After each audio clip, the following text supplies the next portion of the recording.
Air commander Madhusudan Reddy గారు మనకు అందుబాటులో ఉన్నారు. భారత్ పాకిస్తాన్ ఉద్రిక్తతలకు సంబంధించిన మరింత సమాచారాన్ని ఆయన అడిగి తెలుసుకుందాం. Sir, good morning sir.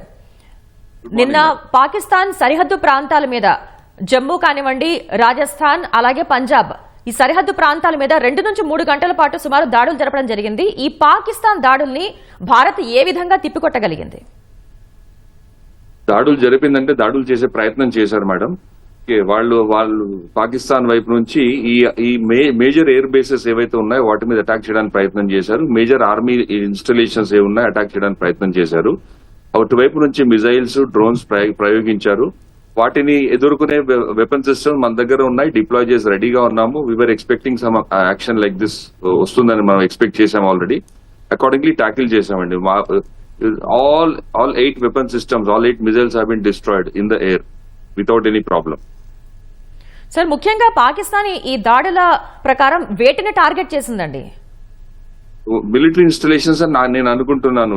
వాళ్ళు చేసిన అటాక్స్ అన్ని major military bases, Indian military bases ఉన్నాయి. Military installations and air force bases ఉన్నాయి ఆ ఏరియాలో. వాళ్ళ ప్రయత్నం అదే ఉంటుంది, మిలిటరీ బేసెస్ ని అటాక్ చేయాలని. That is what they have done. అయితే పాకిస్తాన్ దుస్సాహసాన్ని భారత్ సమర్థవంతంగా తిప్పికొట్టింది. దీన్ని బట్టి మన వ్యవస్థలు ఎంత పటిష్టంగా ఉంది అనేది చెప్పొచ్చు. మేడం, చాలా ఇందులో ఫస్ట్ ఆఫ్ ఆల్ నేను ఇదే చెప్తుంటాను. ఇప్పుడు మనం కంపేర్ చేయకూడదు. పాకిస్తాన్ మనం ఈక్వల్ అనే ప్రసక్తి లేదు. మనం చాలా చాలా స్ట్రాంగ్ వాళ్ళకి కంపేర్ చేస్తే. మన దగ్గర ఉన్న వెపన్ సిస్టమ్స్ కానీ, రెడార్స్ కానీ, మన ఉన్న air force equipment, air force planes, fighter planes కానీ, హెలికాప్టర్స్ కానీ, వాట్ ఎవర్ మీరు ఏది చెప్పినా కూడా they are all far superior. Plus చాలా మన ఇండిజినస్ సిస్టమ్స్ కూడా ఉన్నాయి. We're not only dependent upon foreign countries for weapon system. మన ఇండిజినస్ సిస్టమ్స్ కూడా ఉన్నాయి. అవి ఏ సిస్టమ్స్ ఎక్కడెక్కడ డిప్లాయ్ ఉన్నాయి, ఎలా అటాక్ చేస్తున్నారు అనేది నేను చెప్పను, ఈ ఛానల్లో చెప్పను. But however we're fully prepared to take on any kind of aggression from their side. Sir, ఈ క్షిపణి వ్యవస్థల్ని గుర్తించేందుకు మన దగ్గర ఎటువంటి ఆధునిక సాంకేతిక పరిజ్ఞానం ఉంది? మేడం, మన దగ్గర రెడార్స్ ఉన్నాయి, రెడార్ సిస్టమ్స్ ఉన్నాయి. రెడార్ సిస్టమ్స్ డిటెక్ట్ చేయగలవు. మన దగ్గర ఉన్న సిస్టమ్స్ ఎలా ఉన్నాయంటే ఒకేసారి 300 టార్గెట్స్ డిటెక్ట్ చేయగలవు, వాటిని ట్రాక్ చేయగలవు, సేమ్ టైం వాటిని టేక్ ఆన్ చేయగలవు, depending on order of priority. వచ్చే టార్గెట్స్ ఏది ముందు వస్తుందో దాని ముందు అటాక్ చేయడం, దాన్ని ముందు టేక్ ఆన్ చేసి దాన్ని డిస్ట్రాయ్ చేయడం, బిఫోర్ అది మధ్యలో ఉండగానే, గాల్లో ఉండగానే దాన్ని డిస్ట్రాయ్ చేయడం జరుగుతుంది. ఇలాంటి వెపన్ సిస్టమ్స్ ఉన్నాయి. ఇంకోటి వాళ్ళు ప్లేన్లలో వచ్చి అటాక్ చేద్దామని ట్రై చేస్తే మాత్రం మన electronic warfare system fully deploy చేసింది along the border from entire border area. ఈ ఎలక్ట్రానిక్ వార్ఫేర్ సిస్టమ్స్ ఎలా ఉంటాయంటే, firstly we can jam the GPS signals. అంటే వాళ్ళ ఏరోప్లేన్స్ వాడే నావిగేషన్ సిస్టమ్ ని జామ్ చేయొచ్చు, వాళ్ళ వెపన్స్ వాడే నావిగేషన్ సిస్టమ్ ని జామ్ చేయొచ్చు. అది కాకుండా మనకి ఇంకా సిస్టమ్స్ ఎలా ఉన్నాయంటే, ఒక ఇన్విజిబుల్ వాల్ లాంటిది క్రియేట్ చేసాం మనం. మన ఎలక్ట్రానిక్ వాల్ అనేది ఒకటి క్రియేట్ చేసాం అలాంగ్ ద బార్డర్. దాన్ని దాటి రావాలంటే చాలా చాలా కష్టం.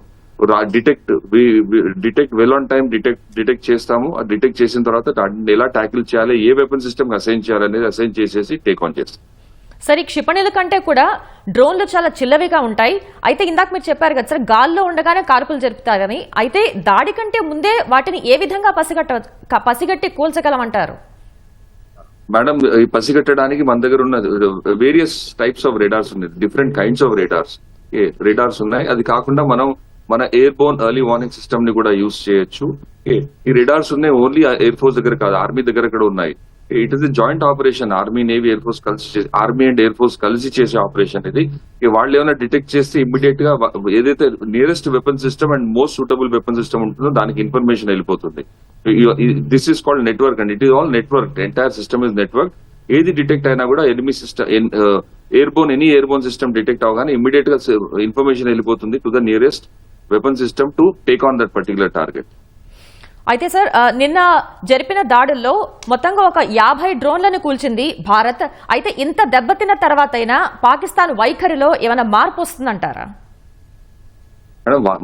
వైఖరిలో మార్పు రావాలంటే మీరు చూడండి, మనం చేసేది ఏ యాక్షన్ కూడా it is only A reaction to what వాళ్ళు చేసేదానికి మనం రియాక్ట్ అవుతున్నాం తప్పితే, మనం ఇంటెన్షనల్ గా వెళ్లి వాళ్ళ మిలిటరీ బేసెస్ అటాక్ చేయడం కానీ, వాళ్ళ సివిలియన్ పాపులేషన్ అటాక్ చేయడం కానీ, ఆ మిలిటరీ పాపులేషన్ అటాక్ చేయడం కానీ అలాంటిది ఏం చేయట్లేదు.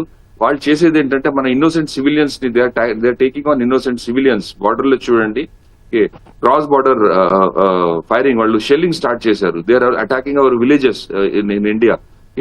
This cannot be tolerated. It is act of war. Act of war start చేసింది పాకిస్తాన్ అండి. Right from Pahalgam terrorist attack నుంచి they doing act of war only. Innocent civilians attack చేయడం.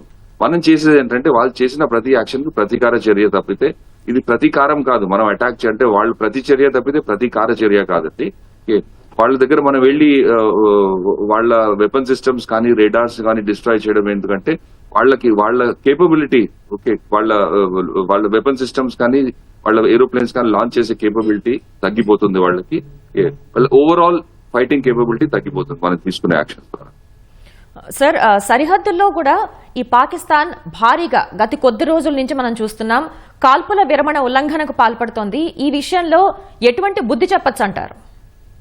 బుద్ధి చెప్తున్నాం, మనం ఆల్రెడీ బుద్ధి చెప్తున్నాం. వాళ్ళు చేసే ప్రతి కాల్పులకి మనం ప్రతీకార చర్య తీసుకుంటాం. మన ఆర్మీ ఊరికే కూర్చోలేదట, అక్కడ ఊరికే చూడట్లేదు. Only thing what we're doing is we're not targeting innocent civilian population. మనం టార్గెట్ చేసేది ప్యూర్లీ వాళ్ళ ఆర్మీ ఇన్స్టలేషన్స్, వాళ్ళ ఆర్మీ పోస్ట్. ఎక్కడి నుంచి అయితే ఫైర్ చేస్తున్నారో ఆ పోస్ట్ మనం టేక్ ఆన్ చేస్తున్నాము. వాళ్ళు చేసిన దానికి 10 రెట్లు ఎక్కువ మనం ఫైరింగ్ చేస్తున్నాం. దేర్ ఇస్ నో ప్రాబ్లం, అంటే ఆ ఇష్యూ అలాంటిది కాదు. బట్ ఓన్లీ థింగ్ ఇస్ ఇప్పుడు సివిలియన్ పాపులేషన్ ఇవాక్యుయేట్ చేసిన తర్వాత ఇట్లాంటి ఇష్యూస్ రావు, మన క్యాజువాలిటీస్ ఉండవు. Unfortunately we lost so many civilians this attacks. Sir, నిన్న రాత్రి కొన్ని దాడులు జరిగాయి. అయితే ఇలాంటి దాడులు జరగడానికన్నా ముందు మన సైన్యం కానివ్వండి, లేదంటే త్రివిధ దళాలు కానివ్వండి, ఆ సరిహద్దు ప్రాంతాల్లో ఉన్న ప్రజలకి ఎటువంటి సూచనలు ఇస్తారు సార్? సూచనలు ఆల్రెడీ ఇచ్చాం మేడం. సూచనలు ఇవ్వడమే కాదు, మీరు మాక్ డ్రిల్స్ అనేవి ఇక్కడ స్టార్ట్ అవ్వకముందు ఆల్రెడీ బార్డర్ లో మనకున్న బంకర్స్ అన్ని వాటిని క్లియర్ చేసి రెడీ చేసి పెట్టారు. అక్కడ ఉన్న పాపులేషన్ అందరికీ చెప్పారు, ఇంక్లూడింగ్ స్కూల్ చిల్డ్రన్. ఇలాంటి సిచ్యువేషన్ వస్తే, షెల్లింగ్ అవుతే, బాంబింగ్ అవుతే మీరు దాన్ని ఎలా రియాక్ట్ అవ్వాలి, దానికి మీరు ఏమేమి యాక్షన్ తీసుకోవాలి, ఎలా చేయాలనేది ఇటువంటి డ్రిల్స్ అన్ని కంటిన్యూస్ గా నడుస్తూనే ఉన్నాయండి. మన డిప్లాయ్మెంట్ స్టార్ట్ అయినప్పటి నుంచి ఈ డ్రిల్స్ నడుస్తున్నాయి. మెజారిటీ ఆఫ్ ద పాపులేషన్ అక్కడ అందరికీ తెలుసు ఎలా షెల్లింగ్ అయినప్పుడు ఏం చేయాలనేది. ఆ బంకర్స్ అన్ని యాక్టివ్ గా ఉన్నాయి, వాళ్ళు బంకర్లలో షెల్టర్ తీసుకుంటున్నారు.